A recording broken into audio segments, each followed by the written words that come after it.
కార్యక్రమం మొత్తం కూడా బాధ్యులు మీకు పూర్తి చేస్తారు. దానికి తగ్గట్టుగా మీరు ఏదైతే సంఖ్య చెబుతున్నారో ఆ సంఖ్య తగ్గకుండా మీరు రావాల్సినటువంటి అవసరం ఉంది.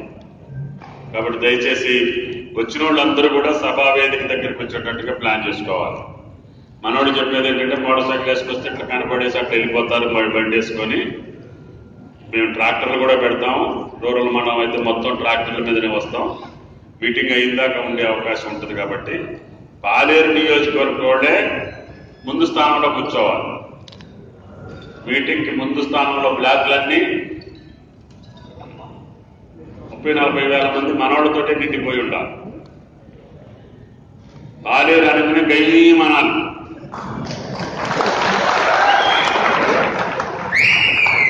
సభాస్థలం అంతా మారుమోగాలి. ఎందుకంటే ఆయన భక్త రామదాసుతో ఏదో ఒకటి మాట్లాడినప్పుడు మీరు ఆ పద్ధతిలో స్పందించాలి. జరుగుతుంటే రాజకీయాలు కింద మీద పడుతుంటాం, మనకి ఇబ్బంది ఏం లేదు, అది వేరే విషయం. కానీ దాన్ని మనం సర్దిద్దుకునే అవకాశం నామా గారు మనకి మళ్ళీ ఎంపీగా నిలబడటం, మన అభ్యర్థిగా గెలిపించుకుంటే స్వర్ణ కుమార్ గారు చెప్పినట్లుగా మళ్ళీ ఈ జిల్లాకి జరుగుతున్నటువంటి కార్యక్రమాలను పూర్తి చేసుకునే అవకాశం మనకు వస్తుంది. కాబట్టి దయచేసి ఈ యొక్క 4వ తారీఖు ముఖ్యమంత్రి గారి సమావేశం, దాని ప్రాధాన్యతని మీరు గమనించాలని చెప్పి ప్రత్యేకంగా విజ్ఞప్తి. వేరే ఉపన్యాసాలు అక్కర్లేదు.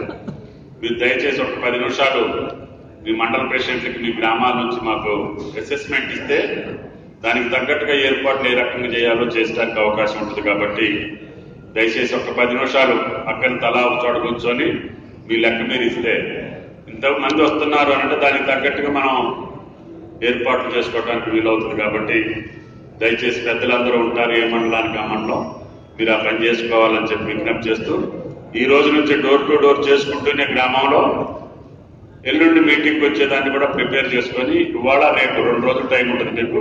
ఎల్లుండి మార్నింగ్ కూడా ఉంది. భోజనాల తర్వాత బయలుదేరవచ్చు.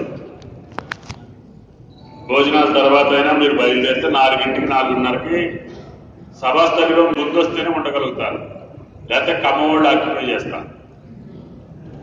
అందుకనే కమ్మవాడి కంటే ముందు మనమే కూర్చోవాలి. కాబట్టి దయచేసి ఆ కార్యక్రమాన్ని జయప్రదం చేయాలని చెప్పి చేతులెత్తి ప్రార్థిస్తూ సెలవు